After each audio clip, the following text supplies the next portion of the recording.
Bonjour. Salut. Aujourd'hui, je retrouve Alexandra Miel. C'est moi. On s'est déjà rencontrés sur La Ruche Média l'année dernière et l'année d'avant. Je suis une fidèle de ce que fait Caméra Subjective. Et nous, on est fidèles à La Ruche Média. C'est génial. Voilà, donc on est raccord. Il y a une nouvelle saison de Pourquoi nous déteste-t-il. Et après le jingle qui arrive, on va tout vous dire sur cette nouvelle saison qui est diffusée sur Planète Plus. A tout de suite.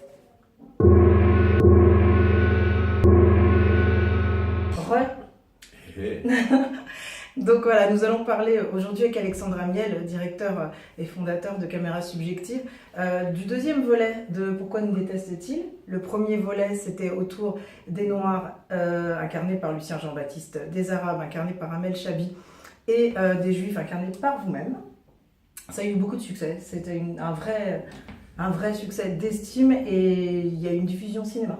Tout à fait. Voilà, donc cette année, il va y avoir chef. Je dis oui à tout. Oui, il va y avoir une deuxième saison qui est déjà donc en diffusion sur Planète Plus et qu'on peut retrouver sur d'autres supports à partir de là tout de suite. Là, tout de suite, sur Canal à la demande, voilà. Sur les canals. Et donc les 3 prochains épisodes sont Pourquoi nous déteste-t-il. Juliette Arnaud incarne, qui est comédienne, incarne les femmes.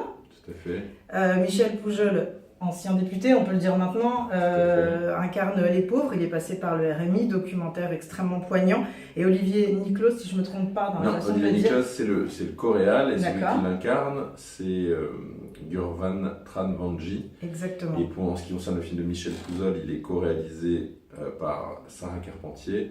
Et pour ce qui est du film de Juliette, il est co-réalisé par Christophe Lancellotti. Très bien. Donc il y a 3 volets. Il s'agit d'avoir une rencontre incarnée en fait par une personne qui a vécu quelque chose d'assez fort dans son existence et de le faire partager avec nous. Et justement, pour revenir juste au thème, comment vous avez choisi ces 3 nouveaux thèmes? Alors pour moi, dans la première saison, on n'a pas fait un film sur les Juifs, les Noirs et les Arabes. Ouais. On a fait un peu une petite captation de la France, et on a travaillé sur la France et ses fractures identitaires. Donc effectivement, il y avait un volet sur les Juifs, on était sur les Noirs, un volet sur les Arabes, mais vraiment on voulait raconter la France à travers des films incarnés par 3 personnalités, entre guillemets. Pour la deuxième saison, c'est pareil. Pour moi, on n'a pas fait un film sur l'homophobie, un film sur la misogynie et un film sur la pauvrophobie, c'est comme ça que ça s'appelle. Oui. Alors, évidemment, on traite de tout ça, mais notre but, c'est de raconter cette fois les fractures de la société française, les fractures sociétales. Voilà, et donc on essaye d'être un peu, de prendre un peu de hauteur par rapport à tout ça. Et puis, vous l'avez justement dit, ces films sont incarnés, mais ils sont incarnés pas parce que les gens ont subi des traumatismes, au contraire, c'est plutôt des gens qui sont pas spécialement victimes de ça dans leur quotidien, mais qui prennent ce recul pour pouvoir nous prendre par la main et être des passeurs pour raconter ces histoires. Parce que justement, ce ne sont pas des journalistes, je pense que c'est une volonté dans l'écriture. Tout à fait, c'est co-réalisé par des réalisateurs de documentaires qui sont parfois journalistes, et avec des enquêtes journalistiques assez sérieuses et fournies. Mais l'incarnation, enfin mon point de départ, et c'est pour la deuxième saison comme pour la première, c'est que les films qui dénoncent le racisme, toute forme de discrimination, en général, pour moi, font l'effet inverse de celui escompté. C'est-à-dire que ce sont des films de militants et qui vous disent vous êtes des salauds d'être homophobes, puis les gens disent je suis pas homophobe, et puis je t'emmerde. Qui culpabilisent, qui jugent en fait. Puis ils n'ont pas envie d'être jugés, et puis ils ne regardent pas les films. Ou alors c'est des films pour les gens concernés et ça ne parle qu'à eux-mêmes, mais ça ne sert à rien.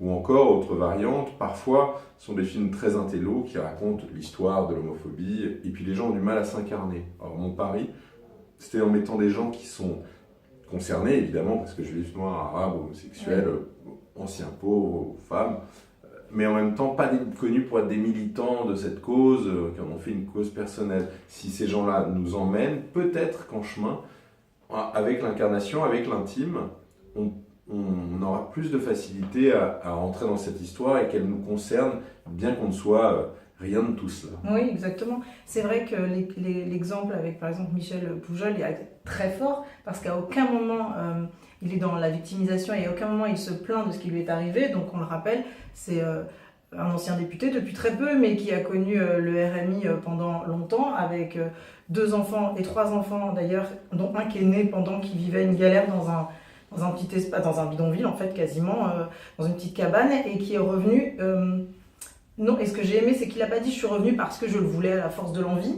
Il a raconté son parcours et les rencontres, notamment avec une femme assez extraordinaire, assistante sociale, qui l'a aidé. C'est vrai qu'à travers son discours, on sort du discours classique qu'il y a dans les documentaires, qui est j'ai vécu l'horreur et je vous raconte. C'est plutôt je vous prends à peine par la main et je vous donne un exemple d'un Français. Enfin, c'est un point de départ. Ouais. Encore une fois, c'est plutôt un point de départ pour pouvoir raconter, pour raconter la vie qui va avec et la suite, et en même temps faire une photographie au plus près de ce qui est, avec cette subjectivité assumée, la situation de chacun de ces... Et il y a toujours la fameuse confrontation qu'on attend. Il y a Elisabeth Lévy avec Juliette Arnaud, et il y a un des journalistes ou rédacteurs en chef de Valeurs Actuelles c'est avec Michel Pouzol justement. Donc ça aussi c'est important d'avoir aussi une confrontation intellectuelle, se confronter, se soumettre à la contradiction. C'est à un moment la parole...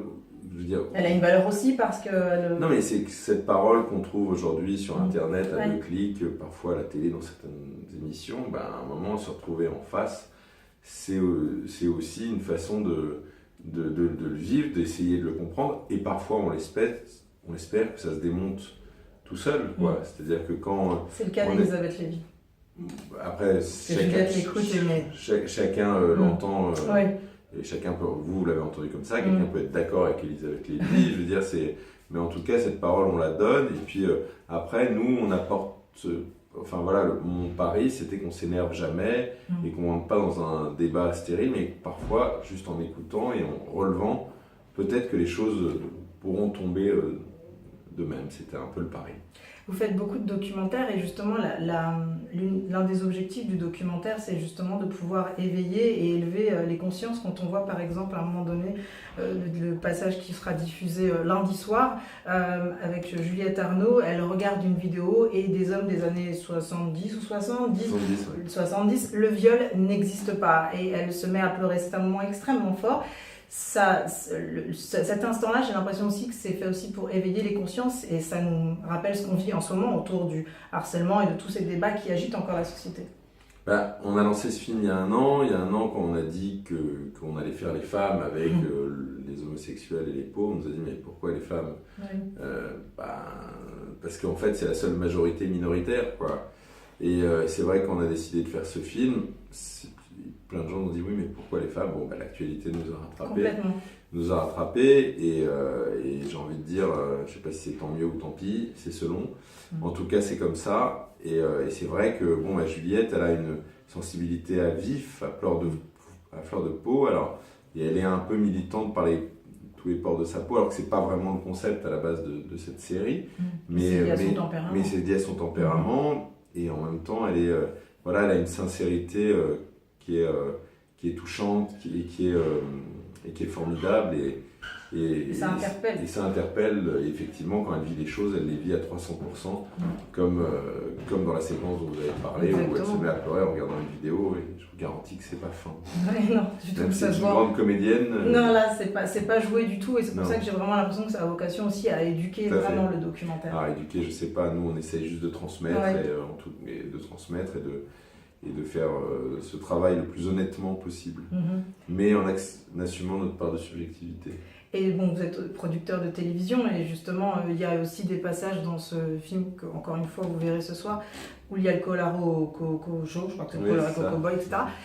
Aujourd'hui, on dit qu'on ne pourrait plus jamais faire ça, on nous parle souvent de Coluche et des proches, etc. Qu'est-ce que vous pensez justement de la fabrication d'objets audiovisuels aujourd'hui? Qu'est-ce qu'on peut dire ou pas dire, ou comment dire? Je sais pas. Montrer des femmes nues à 20h, à 19h55. Je sais pas. Moi, je pense, je tombe pas dans le c'était mieux avant. Oui. Et voilà, c'est toujours. Alors, c'est un peu compliqué. C'est toujours compliqué de regarder les années 70 ou 80 avec le regard de 2017. Aujourd'hui, bien sûr. Parce que c'est pas toujours très honnête, mais en même temps, quand on prend un peu de recul, on regarde des situations qui nous paraissaient tout à fait normales, ou des choses qui nous faisaient rire, sincèrement. Et puis aujourd'hui. À l'aune de tout ça, on se dit peut-être que c'était pas très heureux. Alors parfois on peut le regretter, et puis parfois on peut aussi se dire qu'on On a progresse, on a évolué et que voilà. c'est pas plus mal. Complètement. Justement, le titre « Pourquoi nous déteste-t-il » c'est un mot assez fort. La prochaine saison, parce que je pense qu'il va y avoir... Je voulais pas en faire une prochaine. Ça peut enfermer ces mots. Ah, d'accord, vous vouliez pas en faire une prochaine. Mais j'ai une idée, il y a un sujet que j'aimerais traiter et peut-être qu'on le fera, oui. D'accord. Même sans doute. Parce que c'est un terme qui peut enfermer, c'est fort comme mot détester. Et tous les sujets ne s'y prêtent pas. Est-ce que pour pas paraître superficiel, il faut... Je sais pas, voilà, je me pose la question sur ce terme Vous savez, à l'origine, ça n'avait pas vocation à être une série, ça avait vocation à être un film. Après, je me suis dit, voilà, je me répète, pour ceux qui auraient vu l'année dernière l'interview de la première saison, mais en fait, j'ai décidé de faire cette série parce que mon fils, un matin, m'a interpellé après les attentats de l'Hyper Cacher et de Charlie Hebdo. Et il m'a dit, papa, pourquoi est-ce qu'ils nous détestent, nous les juifs? Alors je me suis dit, je vais raconter 2-3 choses. Puis je suis rentré chez moi, je me suis dit, je ne vais pas faire ça, parce que si je fais ça, aujourd'hui, il n'y a pas plus de racisme, mais il y a une libération de la parole et un repli communautaire. Donc je me suis dit, si je fais plusieurs films et qu'on fait la promo ensemble, ça ne deviendra pas un film sur pourquoi nous détestent-ils juste les juifs, ou ce que j'aurai à dire sur les juifs sera audible à mesure qu'on se rendra compte que c'est un message universel et pas un message communautaire et encore moins communautariste. Là, c'est pareil.